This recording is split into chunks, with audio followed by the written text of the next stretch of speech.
mengatakan bahwa konsumsi itu salah satu penjaga daripada stabilitas ekonomi kita.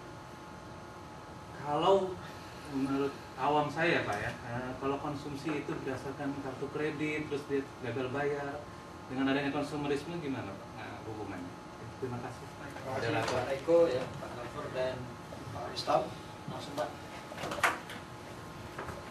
Saya pikir menarik sekali pertanyaannya, bagus sekali. Ya. Konsumsi itu, peranan konsumsi mungkin hampir sama dengan Mas Gopur sama Mas Eko tadi ya, pertanyaan konsumsi. Kontribusi konsumsi kita terhadap PDB itu mencapai 67%, gitu. 67, 68, 69 gitu. Kita berada pada kisaran seperti itu. Berarti dengan kontribusi 67%, sumbangan share 67% tadi, berarti kita mampu. Kenapa kita mampu tadi bertahan itu karena memang kita agregat demand kita sangat dipengaruhi dari sisi konsumsi. Kemudian kalau dipisah itu household dengan government ya, itu hampir 50% itu dari household, rumah tangga. Jadi bukan pemerintah. Jadi walaupun tadi ditanyakan sama Mas Gopur tadi yang pertama tadi mengungkapkan bahwa memang dari growth-nya dia tinggi gitu ya, dari growth-nya dia tinggi. Tapi kalau kita lihat, oh ini kita punya. Iya di sini aja. Dari konsumsi tadi itu banyak dari sisi rumah tangga. Gitu. Nah, berarti kalau kita bicara mengenai ekonomi, saya menyambung pertanyaan tadi yang pertama, itu artinya kita kan kalau bicara konsep ekonomi, kalau kita pisahkan sederhana itu agregat demand itu kan C, konsumsi, investasi, government spending, plus net export, ekspor dikurang impor. Itu dari konsep agregat demand gitu. Jadi kalau itu salah satu faktor saya bilang. Berarti kalau pemilu itu kan meng-create namanya spending dari rumah tangga gitu ya. Satu dari sisi rumah tangga, yaitu tadi antara lain ya adalah misalkan peserta pemilunya. Berarti dia tadi yang perilakunya savingnya diambil, itu digunakan untuk konsumsinya. Nah itulah kenapa salah satu faktor kenapa konsumsi kita masih tinggi. Kemudian dengan Pak Gopur tadi mengenai surprise ya, dengan perilaku seperti itu, dengan perilaku pertumbuhan ekonomi kita yang sangat tergantung dari konsumsi, maka solusi dari sisi kebijakan itu yang tepat adalah di semua negara adalah karena kita masih belum full employment ya. Jadi ekonomi kita itu masih di bawah kapasitas produksinya. Jadi kalau kita pompa konsumsinya, itu nggak akan mengganggu stabilitas makronya, gitu, nggak lari ke inflasi. Nah, itu resep salah satunya resep memang yang optimal untuk bisa keluar dari krisis.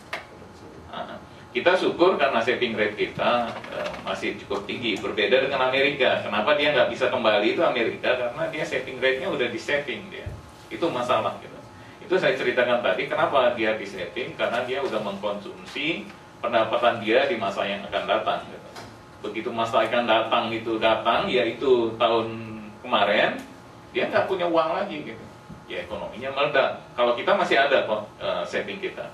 Maka itu kalau misalkan krisis ini masih bertahan 1-2 tahun, itu kita sampai 3 tahun ke depan itu masih mampu kita topang dari saving kita tadi. Itu yang pertama kan saya lihat dari saving kan tadi saya cerita.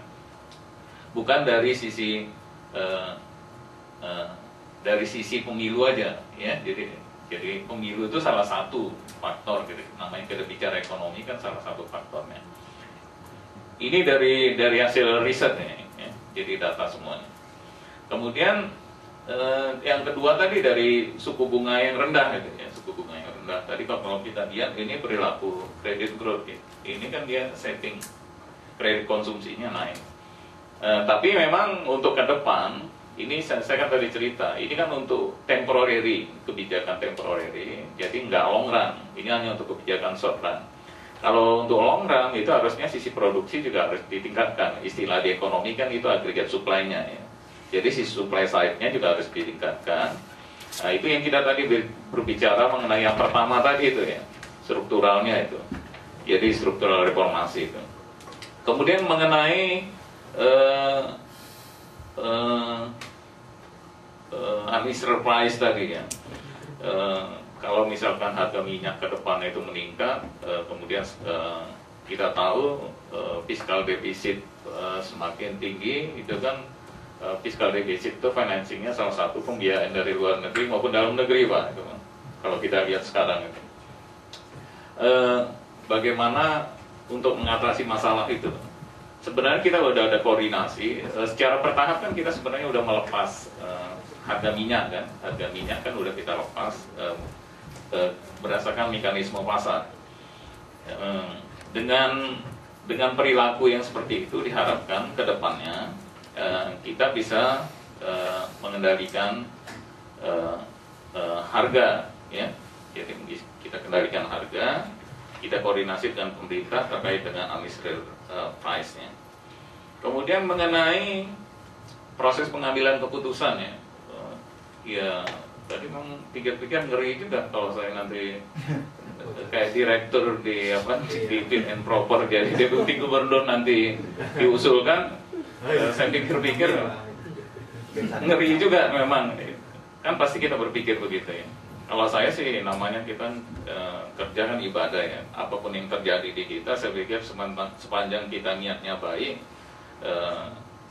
kita maka itu kenapa banyak kan gitu ya, karena kita memang itu yang terbaik untuk ekonomi, kenapa tidak gitu ya. Kalau memang salah ya silakan aja diapain. Kalau saya sih prinsipnya seperti itu ya. Jadi pengambilan keputusan kita seperti ini. Nah, semua data-data seperti ini kita banyak punya model ya. Ada model Bank Indonesia, itu model struktural yang besar. Dulu kita kembangkan udah lama tuh, tahun 70-an. Itu dari pemenang Nobel dulu yang ekonometrik, si Kinderberger yang dari Belanda, si Bibi. Itu model dasar kita.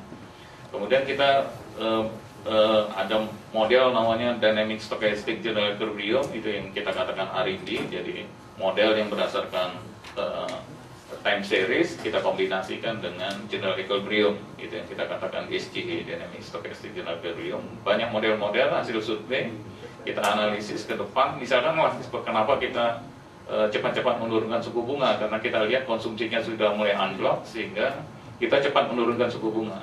Karena kita lihat ke depan itu nanti kalau kita biarkan itu maka konsumsi kita akan turun, gimana akan turun. Itu semua dari hasil analisis kita maupun survei yang ada ya. Jadi prom indikator seperti misalkan prom indikator ini seperti penjualan mobil. Nah, ini kan waktu itu kan kita lihat ini udah pada anjlok semua nih.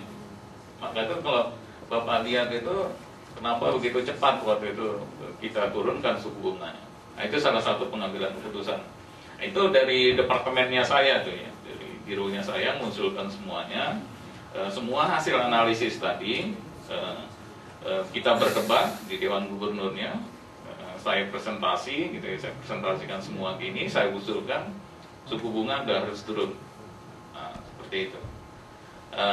Itu berdebat semua dengan menggunakan data-data tadi, maka Dewan Gubernur memutuskan apakah menaikkan atau menurunkan suku bunga. Ya rame di dalam forum kayak gini lah kita nanya. Cuma jumlahnya terbatas ya, orang-orang tertentu. Itu proses pengambilan keputusan kita. Jadi proses pengambilan keputusannya seperti itu. Kalau di sisi kebijakan moneter kan mungkin dampak finansialnya ya, karena orang nggak banyak anggota dewan yang mengetahui moneter, jadi mungkin debatnya nggak begitu ramai gitu ya. Tapi kalau udah masalah finansial itu jadi ramai seperti itu. Itu proses